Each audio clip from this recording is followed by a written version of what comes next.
देखिए, झारखंड में अब शराब का खुदरा कारोबार निजी हाथों में होगा।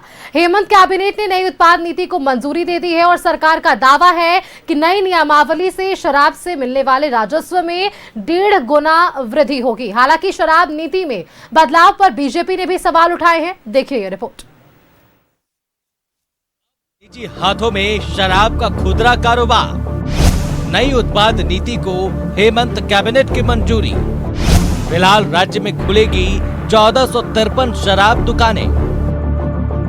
झारखंड में शराब की खुदरा कारोबार अब निजी हाथों में होगा। हेमंत कैबिनेट ने नई उत्पाद नीति को मंजूरी दे दी है। नई नियमावली के तहत सरकार सिर्फ शराब का होलसेल कारोबार करेगी, जबकि खुदरा शराब की बिक्री प्राइवेट हाथों में होगी। शराब का खुदरा कारोबार अब प्राइवेट हाथों में होगा। किसी व्यक्ति या ग्रुप को आवंटित होगी शराब दुकान। एक व्यक्ति को राज्य में अधिकतम 36 दुकानें मिलेंगी। राज्य में फिलहाल 1453 शराब की खुदरा दुकानें खुलेंगी। ई लॉटरी के माध्यम से होगा दुकान का आवंटन। ई लॉटरी के लिए एनआईसी ने तैयार किया सॉफ्टवेयर। शराब की बिक्री का समय 1 घंटे बढ़ेगा। ज्यादातर दुकानों में मिलेगी देसी और विदेशी शराब। दुकान में अवैध शराब मिलने पर रद्द होगा लाइसेंस। हर बोतल और बॉर्डर पर होगी निगरानी। पहले जेएसबीसीएल होलसेलर भी रहे हैं और रिटेल भी अपना चलाते थे। अब है कि होलसेल रहेगा, जेएसबीसीएल के पास एक्सक्लूसिव राइट रहेगा, बट प्राइवेट प्लेयर्स रहेंगे रिटेल में। ये हमारा सबसे बेसिक डिफरेंस है।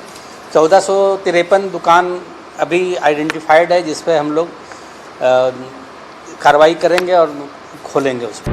नई उत्पाद नीति से राज्य में राजस्व की बढ़ोतरी होगी।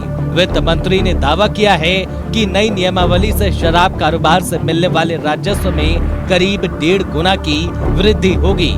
वहीं उत्पाद मंत्री ने कहा कि 4000 करोड़ के राजस्व तक पहुंचने के लक्ष्य के साथ आगे बढ़ेंगे। सरकार अपनी ओर से शराब की बिक्री करती थी अपनी व्यवस्था पर। आज जो कैबिनेट में हुआ है वो ये हुआ है कि हम ऑक्शन करेंगे। आम लोग जो भी इस व्यवसाय से जुड़ना चाहते हैं, जैसे पहले था उसी तरह हम उनको लाइसेंस देंगे। लेकिन एक शर्त रखा गया कि एक व्यक्ति पूरे झारखंड राज्य में 36 से ज्यादा दुकान का लाइसेंस वो नहीं ले सकता है। तो ऐसा भरोसा है, हम व्यक्तिगत रूप से भी कह सकते हैं। जो भी वित्तीय जानकारी हमारे पास है उस आधार पर मैं कह सकता हूं कि ये जो उत्पाद नीति में बदलाव आएगा तो राज्य को 1.5 गुना राजस्व की प्राप्ति तो होगी। राज्य का राजस्व बेहताशा वृद्धि होगा। 3500 से 4000 करोड़ का लक्ष्य जो हम लोग सरकार हमको यूं तो 3000 करोड़ का दी है, लेकिन कहीं उसके ऊपर हम लोग राजस्व की प्राप्ति करने का लक्ष्य रखे हैं। और जो सबसे बड़ी चीज है, जो आप लोग आए दिन सुनते होंगे, देखते होंगे कि ट्रकें जो प्लेसमेंट एजेंसियों के द्वारा अधिक मूल्य पर शराब बेची जा रही है, अधिक पैसे ले रही है, अब उस सभी विषयों पर विराम लग गया। और अब पूरे राज्य के छोटे उद्योगपतियों को, छोटे उद्यमियों को, राज्य को अब शराब चलाने का अवसर मिलेगा, दुकानें चलाने का अवसर मिलेगी। निजी हाथों में शराब की खुदरा बिक्री सौंपे जाने पर बीजेपी का क्या कहना है, आइए सुनाते हैं। और इस राज्य में दारू का खेल ऐसा खेल है जिसके चलते कई लोग हवालात के पीछे हैं। और पुनः एक बार हेमंत सोरेन जी की सरकार ने जो नीति लाई है, उत्पाद नीति, और रेवेन्यू बढ़ाने की ये नीति है। और आप समझ सकते हैं कि खुदरा जो दुकानदार हैं उनको किस प्रकार से बोझ इस पे पड़ेगा। और इस पूरा टेंडर प्रक्रिया में, चूंकि पिछले बार टेंडर प्रक्रिया बहुत विवादास्पद रहा है और इस बार भी ये उत्पाद नीति में स्पष्टता आए, क्लियर उसमें नोटिफिकेशन आए, जो भी जिनको भी दुकान का संचालन मिले वो ठीक ढंग से मिले। और साथ ही चूंकि पूर्व में गड़बड़ झाला कई चीजों में हुआ है इसमें, तो ये मंत्री जी को ध्यान रखने का विषय है कि रेवेन्यू कलेक्शन इस राज्य में दारू नहीं हो सकता है। लोग को नशा मुक्त एक और हेमंत जी आह्वान करते हैं, दूसरी ओर दारू से रेवेन्यू बढ़ाने का अगर सरकार प्रयास कर रही है तो आप समझ सकते हैं झारखंड किस दिशा में जा रहा है। नई उत्पाद नीति को कैबिनेट की मंजूरी के बाद अब जल्द टेंडर निकाला जाएगा। दुकानों के आवंटन की प्रक्रिया पूरी होने में करीब 1 महीने का समय लगेगा। तब तक मौजूदा नियमों के तहत ही राज्य में शराब की बिक्री होगी। न्यूज़ 11 भारत के लिए रांची से विपिन, राकेश और रुचि की रिपोर्ट। तो आपने हमारी ये रिपोर्ट देखी है। गेस्ट पैनल से आपका एक बार रूबरू करा लेते हैं। बीजेपी से हमारे साथ प्रतुल शाहदेव जी जुड़े हुए हैं। प्रतुल जी, बहुत बहुत स्वागत है आपका न्यूज़ 11 भारत पर। और आरजेडी से हमारे साथ क्षितिज मिश्रा जी जुड़े हुए हैं। क्योंकि देखिए, जो सरहद से आज हम बात कर रहे हैं कि हेमंत कैबिनेट की बैठक होती है, महत्वपूर्ण वो 17 प्रस्ताव जिन पर मुहर लगी और उनमें से बेहद महत्वपूर्ण नई उत्पाद नीति जिसे मंजूरी मिल गई। अब प्रतुल जी, पहला सवाल आपसे मेरा कि जिस तरह से नई उत्पाद नीति को लेकर पहले से ही कई बार हमने और आपने चर्चाएं की है कि इसे लेकर क्या आपत्तियां हैं, क्या सुधार होनी चाहिए। सरकार ने पहले भी एक पोर्टल लॉन्च किया था, उस पोर्टल के जरिए कई सुझाव मांगे गए और अब एक नई शराब नीति को लागू करने की अब पूरी मंजूरी यहाँ पर। बीजेपी इस पर कैसे देख रही, क्योंकि आप यहाँ पर विपक्ष में हैं? देखिए सुष्मिता जी, वो आपने गाना सुना ही होगा ना, नशा शराब में होता तो नाचती बोतल। लेकिन यहाँ शराब में और शराब लॉबी में इतना ज़बरदस्त नशा था कि वो सत्ता को नचाती दिखती थी। अब आपको मैं बस 1-1.5 मिनट में बैकग्राउंड बताता हूँ कि इतनी बार इस सरकार ने शराब नीति में बदलाव किया है और वो जो उसका आमूल स्ट्रक्चर है उसमें बदलाव किया है कि आज कौन सी नीति है, आने वाले 3 महीनों में कौन सी नीति होगी, उसके आने वाले 3 महीने में कौन नीति होगी, ये मुझे लगता है कोई ज्योतिषाचार्य भी नहीं बता सकते। देखिए, हमारी सरकार जिस समय बीजेपी की सरकार थी, उस समय सरकारी नियंत्रण में शराब जो है वो बेची जाती थी। कोई टारगेट नहीं होता था साहब, कुछ लक्ष्य नहीं होता था, कोई सेल्स का आपको टारगेट नहीं होता था कि आपको इतना बेचना है ताकि लोग प्रेशराइज करें और ज़्यादा से ज़्यादा पीने पर मजबूर करें। लेकिन देखिए, दिशोम गुरु शिबू सोरेन के पुत्र हेमंत सोरेन जी ने आते ही शराब नीति में बदलाव कर दिया। और शिबू सोरेन जी के मैं जीवन का आपको बस एक लाइन याद दिला देता हूं कि उनका जो संघर्ष था वो महाजनों और शराबबंदी के खिलाफ था, शराबबंदी के पक्ष में था। लेकिन जो अब उसके बाद जो छत्तीसगढ़ मॉडल के लिए लागू करने के लिए एक छत्तीसगढ़ से कंसल्टेंट नियुक्त किया गया, AK त्रिपाठी एंड फर्म्स, जब हेमंत सोरेन सरकार में आई और उनको 1,25 करोड़ रुपए प्रति माह की मोटी रकम का भुगतान किया जाता था। इस सरकार में उस जो कंसल्टेंट थे उसने अपनी रिपोर्ट दी और उसके बाद छत्तीसगढ़ मॉडल जो था वो यहाँ पर लागू हो गया और एक तरीके से 5-6 कंपनियों का वर्चस्व हो गया पूरे झारखंड में। और यही 5-6 कंपनियां जैसा चाहती थी सब कुछ चलाती थी। और आप देखें छत्तीसगढ़ के जो मॉडल की हम बात करते हैं तो वो 450 करोड़ जो शॉर्टफॉल था वो कंपनी लेकर भाग गई। सुष्मिता जी, ये कैसी बात थी कि जो इन्होंने टारगेट सेट किया था इतने का ड्राफ्ट जमा करना है, 450 करोड़ का उससे ज़्यादा शॉर्टफॉल था, लेकिन वो कुछ पकड़ नहीं पाया और वो कंपनी लेकर भाग गई। कंपनी को सरकार ने टर्मिनेट करने का किया, नोटिस दिया, लेकिन अब मामला कोर्ट में चला गया। अब मामला कोर्ट में चला गया तो आप एहसास कर सकती हैं कि ये कितना लंबा खिंचने वाला है। और दूसरी बात कि 7 प्लेसमेंट एजेंसीज को भी उस समय मौका दिया गया था। उन 7 प्लेसमेंट एजेंसीज में हम देखेंगे 2 प्लेसमेंट एजेंसी जो है विजन हजारीबाग और मार्शन धनबाद की, इन पे 32 करोड़ के गबन का आरोप लगा। अब आप सोचिए 32 करोड़ के गबन का आरोप लगा और सरकार का क्या, एक बीजी जो जमा किया जाता है बैंक गारंटी किसी भी देने से पहले, वो मात्र 5 करोड़ 35 लाख का था दोनों सेक्टर्स में, यानी कुल मिलाकर लगभग 11 करोड़ का बीजी इनसे वसूलना था। 32 करोड़ का गबन था। सुष्मिता, आपको जानकर आश्चर्य होगा कि दोनों बैंक गारंटी फर्जी निकली। तो यही सरकार की उत्पाद नीति का सच है। 11 करोड़ की बैंक गारंटी फर्जी निकली और हम और आप बात कर रहे हैं, महीनों बीत गए इस पूरे चीज को, लेकिन आज तक FIR कोई दर्ज नहीं हुआ। इसी तरह वेबल कंपनी थी टाटा की, उस पर भी 25 करोड़ का शॉर्टफॉल था। हाँ, नई नीति जो आई है उसमें अब वो कितने दिन लागू होती है, कितने दिन के बाद लागू होती है, ये देखने वाला विषय है, क्योंकि नई नीति में भी है कि वो 3 महीने का एक्सटेंशन जो है वो पुरानी कंपनी को दे दिया गया है। यानी जो पुरानी कंपनी अभी कर रही है वो छत्तीसगढ़ मॉडल की तर्ज पे काम कर रही है, उसको 3 महीने का एक्सटेंशन दिया गया है। अब वो एक्सटेंशन बढ़ेगा या नई नीति को लागू करेंगे ये तो समय बताएगा।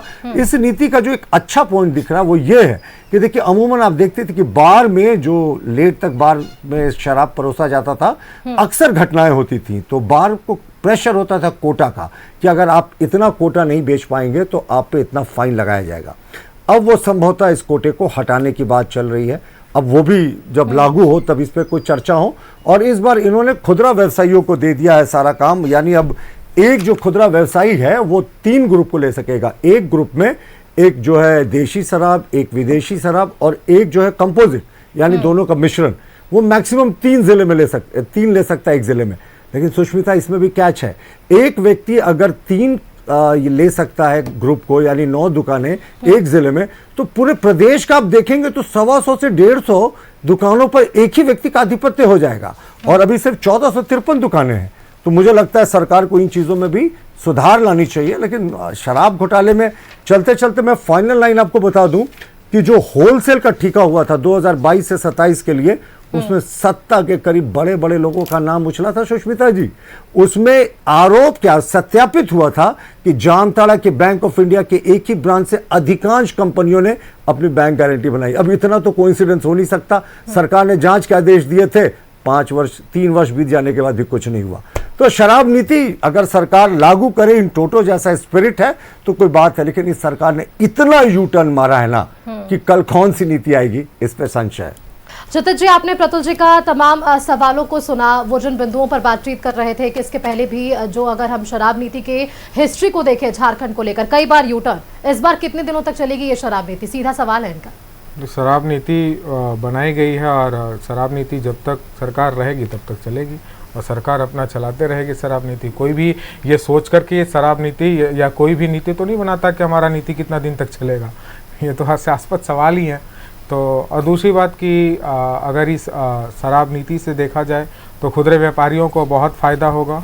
राज्य में खुदरे व्यापारी अब शराब बेच पाएंगे और इसके साथ साथ जैसा कि हमारे वित्त मंत्री ने कहा कि राजस्व बढ़ेगी।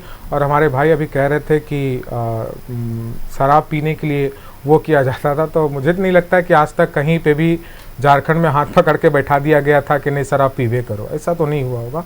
तो शराब पीने के लिए किसी को मजबूर नहीं किया गया है।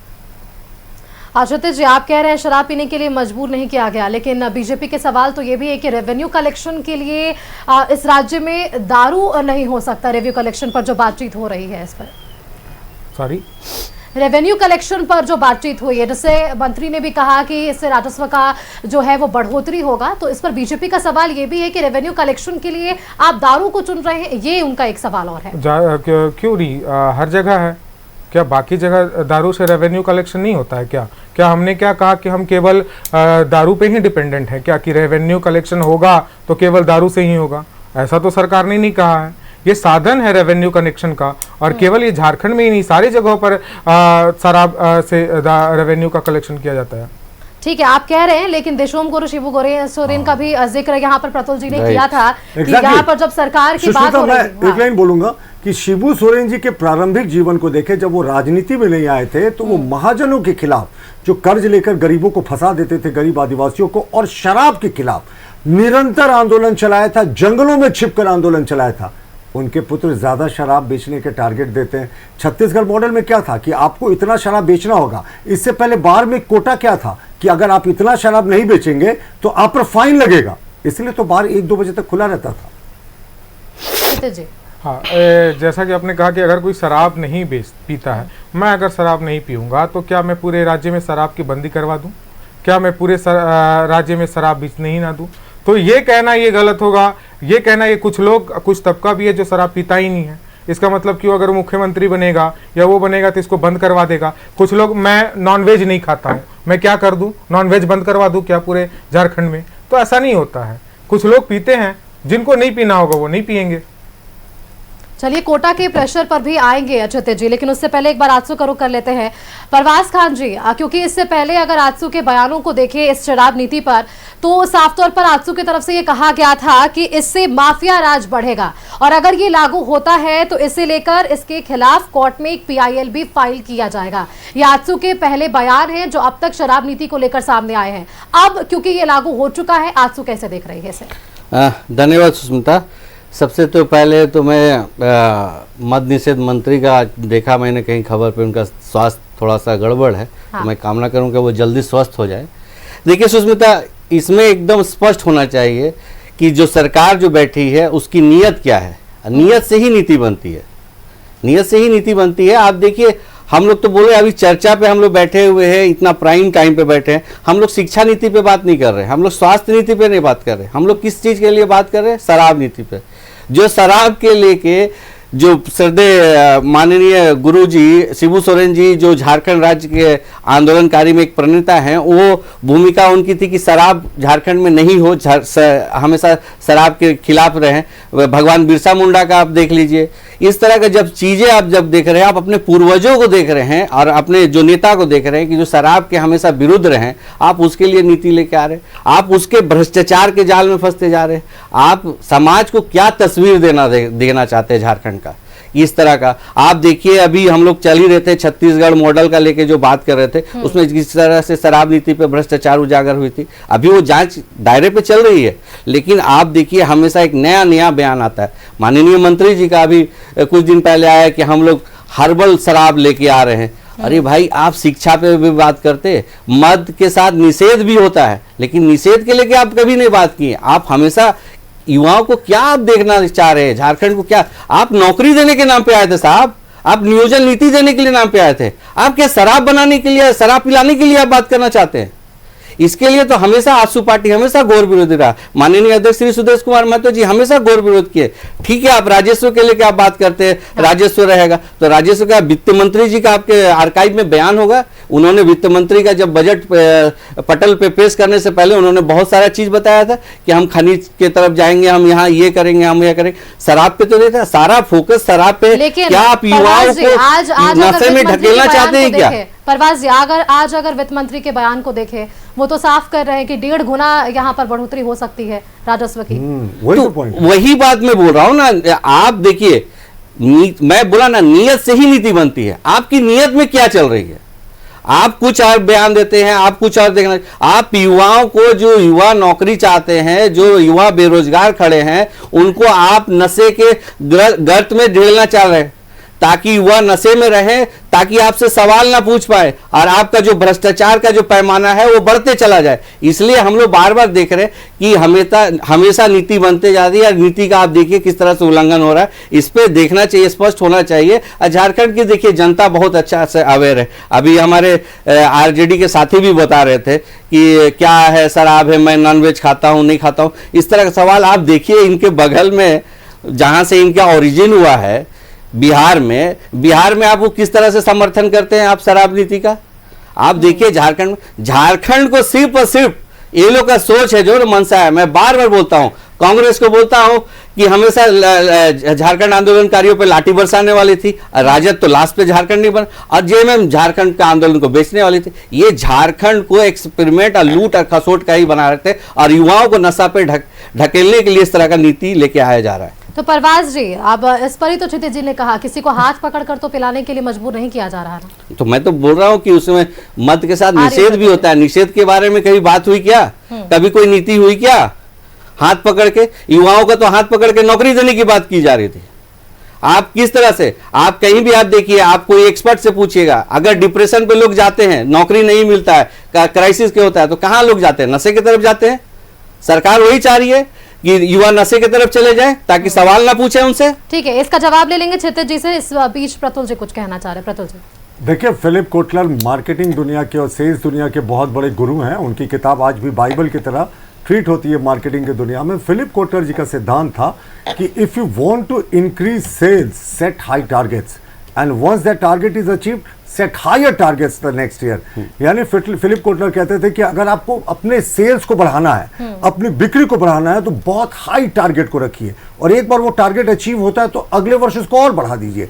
यही सरकार शराब नीति में करती थी साहब। इन्होंने जब छत्तीसगढ़ मॉडल को दिया तो जो डिमांड ड्राफ्ट रखे, सबको टारगेट दिया गया कि इतना आपको बेचना ही है और पुश करना होता है। ये कहते हैं ना कि जबरदस्ती नहीं कर सकते, तो कहीं 1 पे 1 फ्री, कहीं डिस्काउंट, और ये सब तमाम करके शराब को पुश करते थे वो समय के जितने रिटेलर्स थे अपने बड़े आकाओं के कहने पे, क्योंकि उनको टारगेट अचीव करना होता था।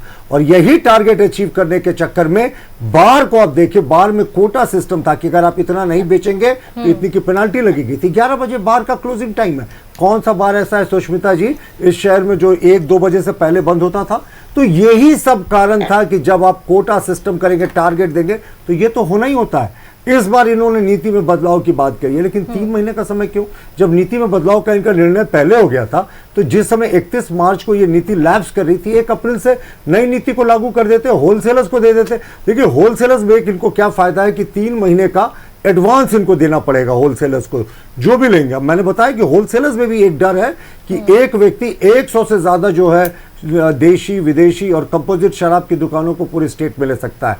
तो जब आप 7-8% कंट्रोल कर लेंगे पूरे स्टेट की दुकानों पे, 1400 कुछ दुकानें हैं, तो फिर तो यहां भी मोनोपोली होगी। सरकार को इसको भी कंट्रोल करने की आवश्यकता है। पर यह कहने से नहीं होगा साहब कि किसी को जबरदस्ती पीने के लिए नहीं कहते। हाँ, आप जबरदस्ती पीने के लिए प्रेरित कर रहे थे, क्योंकि कंज्यूमर बिहेवियर कंपनी के एक्टिविटी से तय होता है। ये हम और आप तय नहीं करते। कई बार कंज्यूमर जो ड्रिवन एड्स होता है, कंज्यूमर ड्रिवन प्रोग्राम्स होता है, मार्केटिंग के जो स्ट्रेटेजीज होते हैं, वो मजबूर करते हैं आपको। मार्केटिंग के स्ट्रेटेजीज को अगर इस नीति में देखें तो अब देखिए आप शॉपिंग मार्ट्स में, शॉपिंग मॉल्स में, और उसके साथ आप जब समय का जिक्र कर रहे हैं प्रतुल जी, तो शराब की बिक्री में 1 घंटे का समय भी बढ़ाया गया है इस शराब नीति में। बिल्कुल, आप देखिए जिस समय खुदरा दुकानों का शराब का बिक्री का समय 11 बजे था, उसको घटाकर 10 कर दिया गया। बार का क्लोजर टाइम 10 बजे था, उसको बढ़ाकर 11 बजे कर दिया गया। ये सरकार, मैंने कहा ना, दिल्ली से तुगलकाबाद और तुगलकाबाद से दिल्ली की कहानी आपने सुनी होगी ना, जो वो कैपिटल को अदला बदली करने की बात थी। इस सरकार ने इतनी बार सुष्मिता अपने उत्पाद नीति को बदला है कि कहना मुश्किल है कि 3 महीने बाद क्या होगा। हम तो यही मनाना है कि सरकार को इस बार थोड़ा सरकार का जमीर जगे और ऐसी नीति लेकर आए जिसमें सेल्स को पुश नहीं किया जाए। और हमने तो सरकारी नियंत्रण में जब शराब बेचना शुरू किया था, अपनी सरकार थी जब भाजपा की सरकार, उस समय कोई टारगेट होता था? कोई टारगेट नहीं था साहब। सरकारी नियंत्रण में हम पूर्ण शराबबंदी की ओर बढ़ रहे थे, सरकारी नियंत्रण में, और इन्होंने तो खुला छूट दे दिया। सेल्स में जैसे साबुन बिकता है, जिस तरीके से सर्फ बिकता है, उस तरीके के प्रमोशनल एक्टिविटी से शराब बेचे जा रहे थे प्रदेश में। ईश्वरी मालिक है और शिबू सोरेन जी का पार्टी जिसके नाम पर वोट मांगते हैं। प्रतुल जी, क्षितिज जी का एक बार रुख कर लेते हैं। क्षितिज जी, आपने परवाज जी का भी सवाल सुना और प्रतुल जी का भी सवाल सुना। जो मैं समझ पा रही हूँ, यहाँ नीति और नियत को लेकर आप लोगों पर सवाल है, और टारगेट जो दिए जा रहे हैं, टारगेट बेस्ड जो चीजें यहाँ पर सामने आ रही है, इस पर भी एक सवाल जरूर है। क्षितिज जी, देखिए परवाज भाई जो हमारे सवाल लगातार पूछ रहे थे, इनका ये चिंता जाहिर कर रहे थे, तो ये चिंता मैं इनसे निवेदन करूंगा कि मध्य प्रदेश में, यूपी में और बाकी जगहों पर क्यों नहीं जाहिर कर रहे हैं, क्योंकि वहां पे भी तो शराबें बिकती है, और वहां शराबें बिकती है इसका मतलब ये नहीं है कि सारा युवा शराबें पीने लगता है।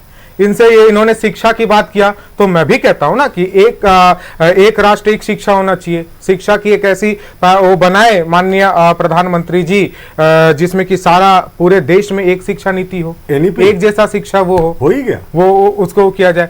तो लेकिन और ये शिक्षा की बात कर रहे हैं, हमारे यहाँ पे तो है। अभी देखिए हमारी बच्चों ने सीएम स्कूल ऑफ एक्सीलेंस में कितना अच्छा प्रदर्शन किया। तो सरकार सारी चीजों पे चल रही है। शायद प्रवाज भाई को समझ में नहीं आया होगा, या प्रवाज भाई अभी अपडेटेड नहीं होंगे उससे, तो अपडेटेड हो जाइए। सरकार ने सीएम स्कूल ऑफ एक्सीलेंस भी बनाए और वो स्कूलों को भी बढ़ाया जाए। और ये जो बार बार, एक मिनट में, बार बार ये जो कह रहे हैं कि शराब से रेवेन्यू जनरेट, इन्होंने कहा कि सदन के पटल पर माननीय वित्त मंत्री जी ने कहा था, बाकी सारे। आप बताइए सुष्मिता जी कि क्या झारखंड राज्य में अभी केवल और केवल शराब से ही जो हमारा रेवेन्यू है वो जनरेट हो रहा है? केवल शराब से ही हो रहा है क्या? बाकी चीजों से रेवेन्यू जनरेट नहीं हो रहा है क्या? बाकी चीजों से भी हो रहा है। तो हम तो ये पूछना चाहते हैं, हमने कब कहा कि हम केवल शराब से ही रेवेन्यू जनरेट करेंगे? जो कि हमारे भाई अभी कह रहे थे कि शराब से ही रेवेन्यू जनरेट करने की बात किया जा रहा है। मुझे ये समझ में नहीं आ रहा, अगर ये शराब के खिलाफ है, शराब बंदी चाहते हैं, तो ये स्पष्ट कीजिए ना कि वो चाहते हैं शराब बंदी हो, तो फिर यहां से मांग कीजिए कि पूरे भारत में शराब बंद कर दीजिए। ऐसी कुछ मंशा है क्या? अगर ये मांग करते हैं, मैं मैं बोल थोड़ा सा प्लीज बीच में आप, तो नहीं सॉरी मैडम, तो हमारे परवाज भाई जैसे इन्होंने दिखाया, युवाओं को दिक्कत हो रहा है, युवा नशा के प्रति वो होंगे, वो करेंगे। मैं नशा नहीं करता हूं, तो शराब नीति बदल गए तो क्या अब मैं नशा करने चला जाऊंगा, या जो नशा करने चले जाएंगे? ऐसा नहीं है। आपसे मैं तो वही पूछना चाह रहा हूं, अगर परवाज भाई शराब बंदी चाहते हैं, तो ये बगल में बैठे हुए हैं इनके सहयोगी, इनसे कहिए कि पूरे भारत में शराब बंद कर दिया जाए, करवा दीजिए पूरे भारत में तब बंद। परवाज जी देखिए बड़ा हास्यप्रद है, ठीक है, जज्बात में है, छोटे भाई है, बोल सकते हैं। सुष्मिता, एक चीज आप देखना होगा कि झारखंड को किस लिए अलग किया गया था, झारखंड का अलग करने का सोच क्या था। ये झारखंड भगवान बिरसा मुंडा का, सिद्धू कानू का, चांद भैरव का, फूलो जानों का झारखंड है। इसमें यही दिखाया गया ना कि हमारे जो पूर्वज हैं, जो हमेशा शराब के विरुद्ध रहे, झारखंड को एक मॉडल राज्य की तरह हम लोग सोचे थे। यही तो शहीद निर्मल महतो जी का भी सोच था, यही तो हमारे पार्टी अध्यक्ष माननीय श्री सुदेश कुमार महतो जी का सोच है, यही विनोद बिहारी महतो जी का सोच था। लेकिन आप देखिए अल्पकालीन के टाइम में माननीय गुरुजी मुख्यमंत्री बने थे। मुख्यमंत्री बनते के साथ गुरुजी का पहला काम क्या था कि वो अपने आवास से निकलते हैं, और आवास से निकलते हैं अब मोराबादी मैदान क्षेत्र में जहां पे महिलाएं हड़िया बेचती है, उसको हड़िया बेचने से मना करते हैं, बोलते हैं कि झारखंड में अब हड़िया शराब नहीं बिक्री होगा। आप उसी घर से आप राजनीति का पाठशाला आप सीखते हुए आ रहे हैं, और अब बार बार नया शराब नीति आ रही है, राजस्व के लिए शराब की तरह आप प्रेरित कर रहे हैं, और आप बात करते हैं। अरे भाई आपका मैनिफेस्टो पे था क्या?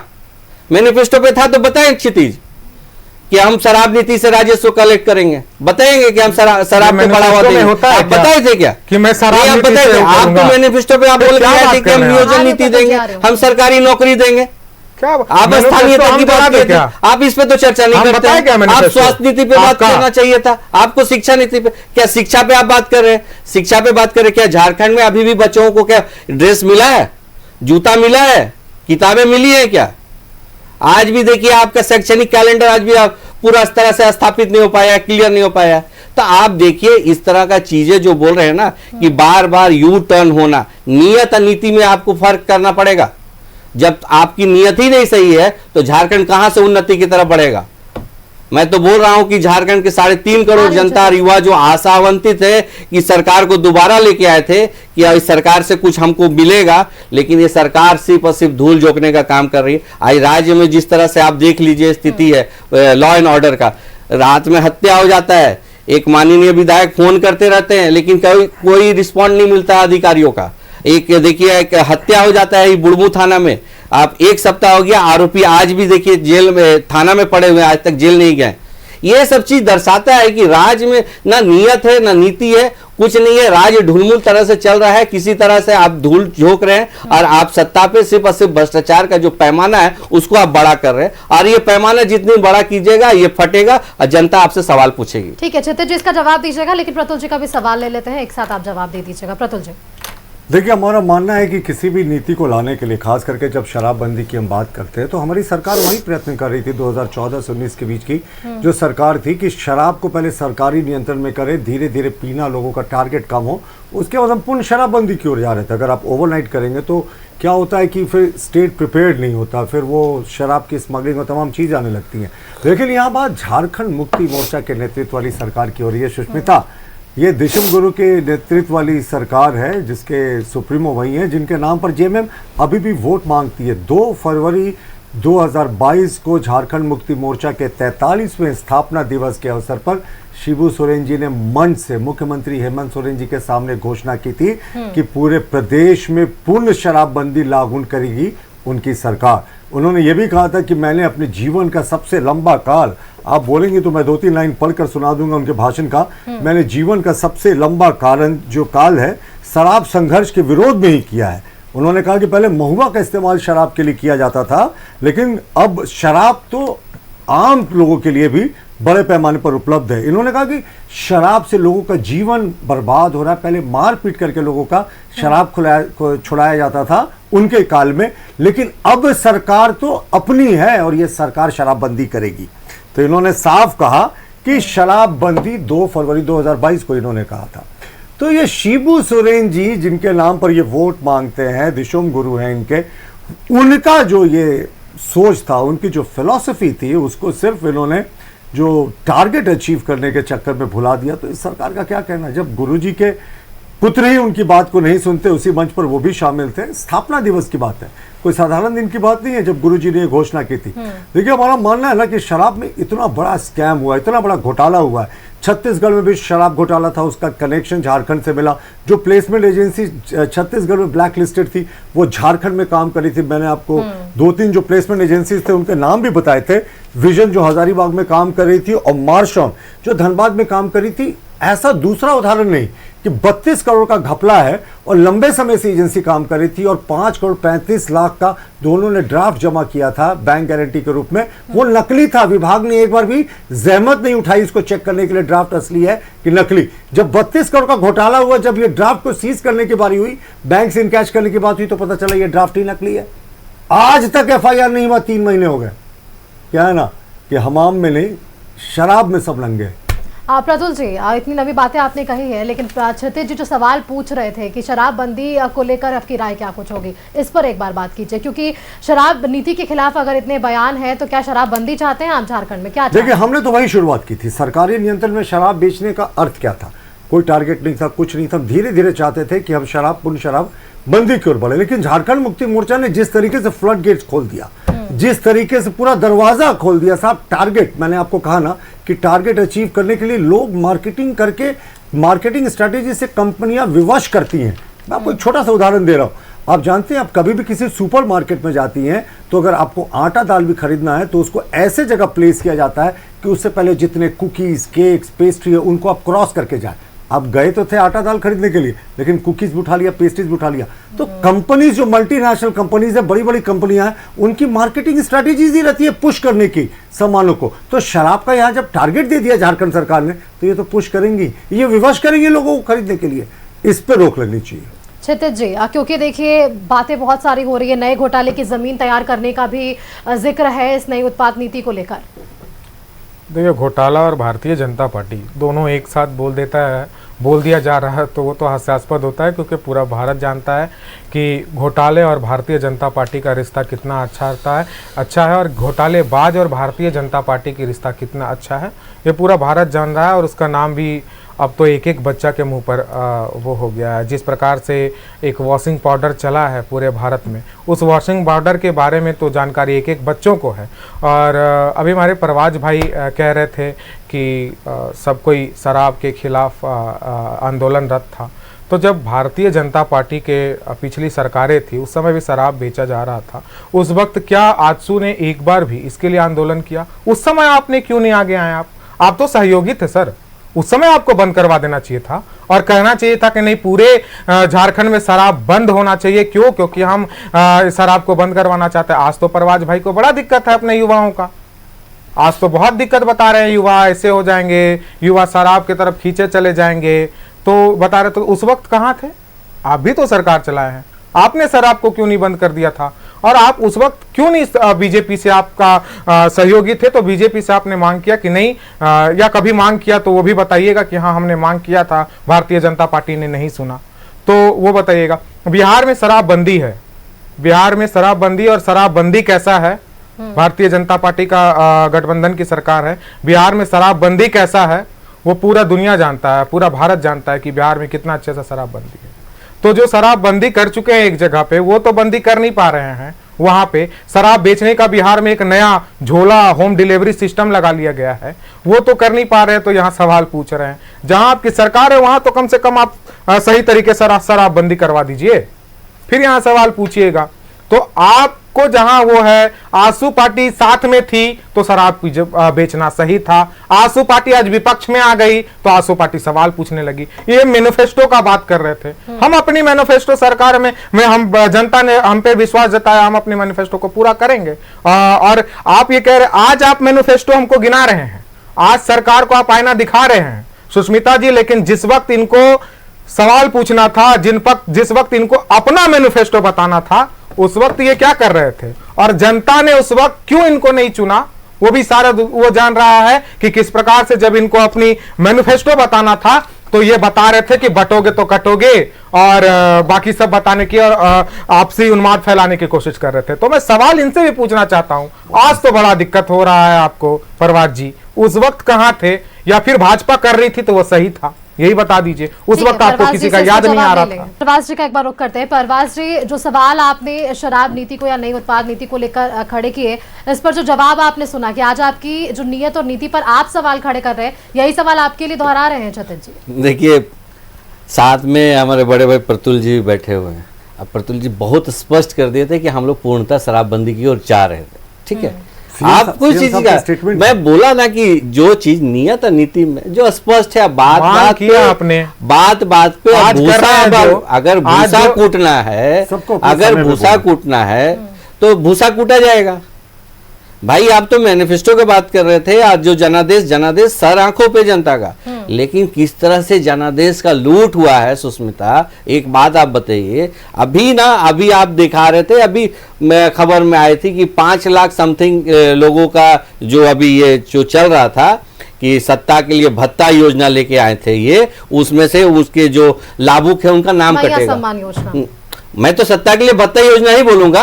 आपने सत्ता के लिए तो भत्ता योजना कर दिया और आज 5.5 लाख आदमी को आप देखना नहीं चाहते। महिलाओं का सम्मान तो क्यों 5.5 लाख महिलाओं का नाम काट रहे हैं आप? आप क्यों काट रहे हैं? आप उसको भुगतान कीजिए, आप भुगतान कीजिए। परवाज, उससे एक बेटा उपाय है कि उन महिलाओं का वोट लौटा दीजिए। वही मैं तो बोला, मैं तो आग्रह किया, मैं तो चुनाव आयोग का इस पे मैं बोलूंगा, मैं लिखा भी हूं उस चीज को कि इनको वोट वापस लेना चाहिए। मैं बोला ना कि किसी तरह ये सत्ता पे आने के लिए हर तरह का परपंच रचे, आजसू पार्टी को किस तरह से कमजोर किया गया, किस तरह से एक स्प्लिंटर ग्रुप बनाया गया, ये सर्वविदित है। हम आप अपना मैनिफेस्टो को भुला दिए। आजसू पार्टी हमेशा अपना मैनिफेस्टो लेके चला है, अपना विजन हमेशा दर्शाया है। आजसू पार्टी का जो रोल था, सृजन था, जो झारखंड के सृजन में, आज भी संवारने का वही भूमिका पे हमें। आज भी हम सड़क से लेके सदन तक आवाज उठा रहे। तो क्षितिज ये सब चीज को लेके नहीं है। आप जो मैं बोल रहा हूँ नियत नीति पे, तो नियत नीति को स्पष्ट कर दीजिए ना। आप घटक दल में हैं, आप सवाल उठाइए, आप बताइए ना माननीय मंत्री जी को कि हर्बल शराब से अच्छा है हर्बल आप पलाश का अबीर बना के स्वरोजगार इकट्ठा कीजिए। पर ये सब चीज के लेके होता क्या? आप ये वही बता रहा हूँ कि आपने जो बोला ना प्रतुल भाई कि किसी तरह मार्केटिंग करके पुश करना और अपनी वृद्धि करना, ये किसी तरह आप युवाओं को प्रेरित कर रहे हैं कि आप उसको भी टेस्ट कीजिए ना। ऐसे सवाल एक मेरे मन में आ रहा है क्योंकि आपने मैया सम्मान ji Sushmita, on a lighter note, ये सच में हम लोगों ने ये हर्बल शराब आज तक नहीं सुना था। हर्बल शैम्पू सुना था, हर्बल शराब क्या होता है? ये माननीय मंत्री जी का ऑन रिकॉर्ड बोला हुआ है। परवाज जी, क्योंकि आपने मैया सम्मान योजना का जिक्र किया, जब सरकार की तरफ से योजना के लाभुकों को राशि नहीं मिल रही थी तब भी आप लोगों ने बहुत सवाल खड़े किए थे कि वादा 1 महीने का पैसे देने का था, 3-3 महीने या 2-2 महीने साथ देने का नहीं। और अगर सरकार बोल रही है कि नई उत्पाद शराब नीति से राजस्व में बढ़ोतरी होगी, पैसे आएंगे, तो जाहिर तौर पर है कि इन योजनाओं में जो लाभुक होंगे उनके खाते में ये पैसे जाएंगे। तो दिक्कत क्या है? अगर सरकार बोल रही है कि हम नई शराब नीति के साथ ही यहाँ पर अपने राजस्व की बढ़ोतरी करेंगे, तो क्या दिक्कत है इसमें? सुष्मिता, आप बताइए शराब से क्या हुआ है? शराब से घरे उजड़े हैं, मौतें हुई हैं, महिलाएं विधवाएं हुई हैं, बहने का सुहाग उजड़ा है। आप किस तरह की बात करती हैं कि आप राजस्व शराब से लेके आएंगे और उसके परिवार को उजाड़ेंगे? मैं नहीं कह रही हूं, सरकार कह रही है, सरकार के बयान सरकार के तो सरकार को मैं तो बोला ना कि नियत नीति आपका जब तक स्पष्ट नहीं होगा तो इस तरह का चीज आपको दिखाई देगा, आपको कॉन्ट्राडिक्ट करते हुए दिखाई देगा। सुष्मिता, आपने जो बोला, मैं सत्ता का भत्ता योजना बोलता हूँ, मैया सम्मान योजना, मैं कभी उस पर नहीं किया कि आप महिलाओं को सम्मान की राशि देना चाहिए। लेकिन जो 5.5 लाख जो महिलाओं का नाम अभी आप बोल रहे हैं कि वो उसको काटा जाएगा, तो क्यों काटा जाएगा? आप तो वोट ले लिए 5.5 लाख महिलाओं का, क्या आप वोट वापस करेंगे?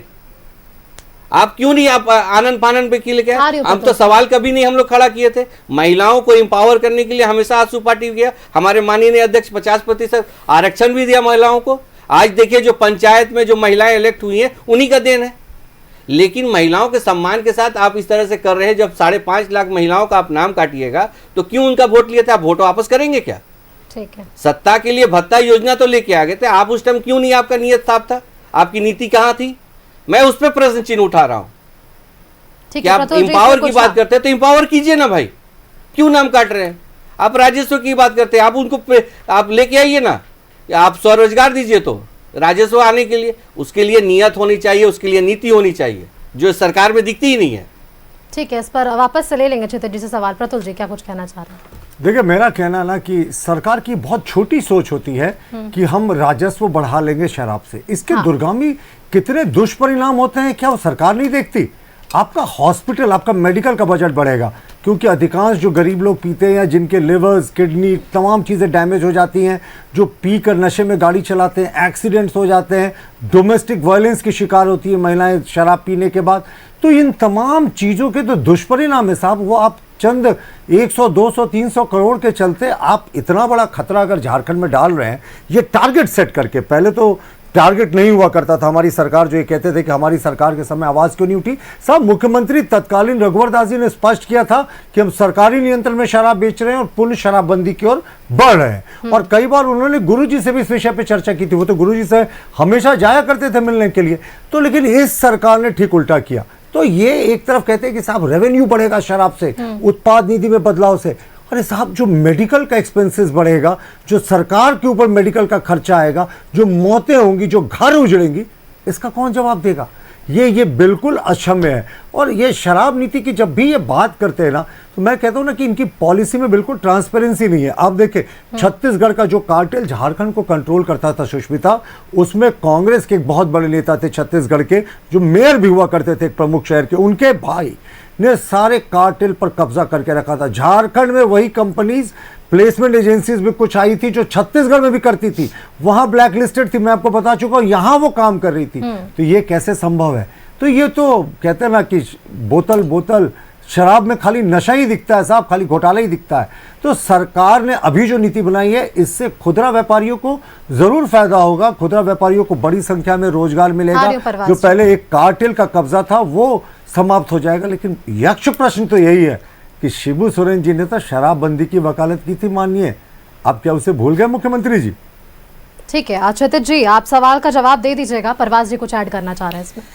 देखिए सुष्मिता, बहुत स्पष्ट है, आप यहाँ सिर्फ और सिर्फ राजस्व की बात कर रहे हैं कि राजस्व की प्राप्ति के लिए हम शराब नीति, सरकार की नियत नीति में। आप सुष्मिता एक बात बताइए, झारखंड बने हुए, झारखंड का क्या मुख्यमंत्री आवास मुख्यमंत्री रहने लायक नहीं था क्या? आज हजारों करोड़ का मुख्यमंत्री आवास उसको डिमोलिश करके बनाया गया।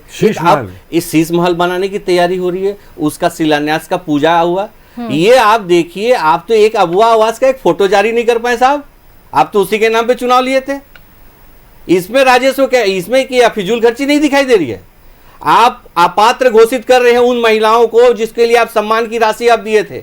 आप 5,46,000 महिलाओं को अपात्र घोषित करके उनका नाम काटना चाह रहे हैं। इसके लिए आप मुख्यमंत्री आवास को तोड़ के आप नया आवास बनाना चाह रहे हैं। इसमें कहां राजस्व की बात हो रही है? इसी के लिए मैं स्पष्ट कर दूं कि सरकार के पास ना नीति है ना नीयत है। ये सरकार जो है ना सिर्फ और सिर्फ राजा बाबू के हिसाब से चल रही है और चलते रहने। आज देखिए, सरकार का एक प्रतिनिधि होना चाहिए, आपका एक झारखंड का नंबर 1 चैनल है, इस पे डिस्कशन हो रहा है, राज्य की जनता देख रही है, कोई बोलने वाला नहीं है। किसको छोड़ दिया है कि कौन उनको रिप्रेजेंट कर रहे हैं? आरजेडी जो झारखंड बनना नहीं देना चाह रही थी, आज कांग्रेस वाले कहाँ हैं, आज जेएमएम वाले कहाँ हैं? इस पे बात होनी चाहिए थी ना, लेकिन इनके पास कुछ नहीं है। बोले ना कि ये बयानवीर है, कुछ भी बोल के निकल जाना है, आप देखते रह जाएंगे, उस तरह की चीजें ये करते रह रहे हैं। छत्तीस जी, क्योंकि सत्ता पक्ष की तरफ से आप ही हैं, तो आज आप ही सवाल का जवाब दे दीजिए। 2-3 सवाल जो मुख्यतः यहाँ पर थे, प्रतुल जी के या फिर परवाज जी के। टारगेट यहाँ पर क्यों रखा गया? मार्केटिंग स्ट्रैटेजीज उन मॉल्स, शॉपिंग मॉल्स को क्यों बनाए गए? ब्लैक लिस्टेड कंपनियां को यहाँ पर काम क्यों दिया गया? ये तमाम चीजें और इन सब के साथ भ्रष्टाचार का एक नया पैगाम, ये इस पर क्या कुछ कहेंगे आप? देखिए सुष्मिता जी, पहले तो मेरे भाई बोल रहे थे कि आरजेडी यहाँ पर रिप्रेजेंट के लिए करने के लिए बैठा हुआ, तो आरजेडी की स्थिति आपसे बेहतर है सर, आपसे बेहतर, इतना तो आपको समझना पड़ेगा। और आरजेडी ने नीति पर काम किया है, आरजेडी ने समझाने का कोशिश किया है कि हम आएंगे तो हम ये काम करेंगे। काटने बांटने में नहीं था आरजेडी। अगर आप भी काटने बांटने वाला का साथ नहीं दिए रहते ना, तो आप भी बेहतर स्थिति में होते। दूसरी चीज, इन्होंने मैया सम्मान योजना के बारे में कहा, तो क्या आ रहा हूँ आप भी घूमने गए थे, परवाज भाई को घुमा के लाने नहीं, परवाज भाई गए थे, मैं घुमा के ला रहा हूँ परवाज भाई का, हर एक सवाल का जवाब देना पड़ता है। नहीं, सॉरी, हाँ ये गए थे, इनको घुमा के लाने दीजिए। हाँ, तो परवाज भाई कह रहे थे कि मैया सम्मान योजना को सत्ता का भत्ता योजना, और ये वोट को वापस मांगने की बात कर रहे थे। ये 5,46,000 कुछ भी बोल के आप चले गए। सुनिए ना सर, मैं उस पे बोल रहा हूँ, मैं बता रहा हूँ ना, उन पे भी बता रहा हूँ। अगर किसी महिलाओं का नाम कटा हुआ है क्योंकि उनका डॉक्यूमेंट्स के कारण या नहीं तो कोई त्रुटियों के कारण कटा हुआ है, 5,46,000 आप समझ रहे हैं? ये जोक है, आप समझ रहे हैं? कह रहा हूँ, आप समझ रहे हैं? कर दीजिए, आप कोर्ट में डाल दीजिए, बस सरकार यही चाहती है, सरकार यही चाहती है, सरकार यही चाहती है, महाराष्ट्र में सरकार यही चाहती है कि जवाब नहीं सुनना सुनना था। मैं बोला इनको ना, सवाल का जवाब ही नहीं सरकार सुनना का यही मंशा था, है। इनको जवाब ही नहीं सुनना था। आपको जब जवाब नहीं सुनना होता तो सवाल मत पूछा कीजिए, आपको जवाब ही नहीं पूछना सुनना रहता है। जी और क्षितिज जी देश जनता देख रही है, आपको कितना चिंता है, 42,000 महिलाएं कैसे आपको कितना अपात्र घोषित चिंता है, हुई? मैं क्यों बता नाम रहा हूं, कट रहा है? पूछ लीजिए ना सर, आप क्यों जाइए, महिलाओं का सम्मान जाइए, आप नहीं इसके किया खिलाफ जाता? दायर कीजिए। नहीं आप बीच में बोल रहे हैं, मैं नहीं बोल रहा था, सुनिए, लाडकी बहन योजना के तहत 3 लाख से ज्यादा महिलाओं का नाम काट दिया गया, उस पर भी बोलिएगा आप, अगर दिक्कत है वहां क्यों काटा गया। वहां कहा गया था 2100 रुपया दिया जाएगा, लेकिन अभी तक 1500 रुपया दिया जा रहा है, तो क्या वहां पे छल नहीं किया जा रहा है? बिल्कुल 1500 आप दिखा दीजिए। मैं फिर कह रहा हूँ शराब नीति पर इन्होंने कहा कि लोगों को शराब के ये बार गिना रहे थे। मैंने सीधा नहीं, मैंने इनसे सीधा सवाल पूछा था कि जब भारतीय जनता पार्टी के साथ आपकी सरकार थे तो आपने क्या इसके लिए आंदोलन किया था, या इसके लिए उतने दिनों से आपने कोई भी कदम उठाया था कि झारखंड में शराब बंद हो? लेकिन इन्होंने क्या जवाब दिया, इन्होंने कहा कि वो कर रहे थे इसीलिए हमने कुछ नहीं किया। अरे भाई आप बंदी के लिए करते हैं ना कि नहीं इसको बंदी कीजिए, और जब आप बंदी के पक्ष में हैं तो बोलिए ना पूरे भारत में बंद करवा दीजिए। कहिए, आपके बगल में सहयोगी बैठे हैं उनको कहिए, या आपके चैनल के माध्यम से मांग कर दे, और जो लोग भी घोटाले किए हैं उनके ऊपर कार्रवाई होगी और सख्त कार्रवाई होगी। चलिए, क्योंकि ये पूरा मामला ही जब इसकी शुरुआत ही हुई थी तो बीजेपी की तरफ से ये था कि घोटाले की नई जमीन तैयार हो रही है। अब आरजेडी ने भले ही स्पष्ट कर दिया है, और जो सवाल तमाम आज इसके इस डिबेट में सामने आए हैं कि क्या यू टर्न होगी, कितने दिनों तक ये शराब नीति चलेगी, वहीं दूसरी तरफ सत्ता पक्ष ने भी ये जरूर स्पष्ट कर दिया है कि राजस्व की बढ़ोतरी यहाँ होगी और इससे सरकार को और यहाँ के लोगों को ही फायदा। फिलहाल अब ये देखने वाली बात कि जो आरोप विपक्ष की तरफ से लग रहे हैं और उसका सत्यापन और जिसके जवाब यहाँ सत्ता पक्ष की तरफ से भी आए हैं, ये समय बताएगा। बहुत बहुत शुक्रिया आप सभी का हमारे साथ जुड़ने के लिए। बीजेपी से हमारे साथ प्रतुल शाहदेव जी जुड़े हुए थे, धन्यवाद आपका। हमारे साथ आजसू से परवाज खान जी थे और आरजेडी से क्षितिज मिश्रा जी, बहुत बहुत शुक्रिया आप सभी का आज हमारे साथ इस डिबेट में जुड़ने के लिए और अपनी अपनी प्रतिक्रियाएं हमारे दर्शकों संग साझा करने के लिए। मेरे साथ इस बुलेटिन में फिलहाल इतना ही। देखते रहिए आगे न्यूज़ 11 भारत। नमस्कार।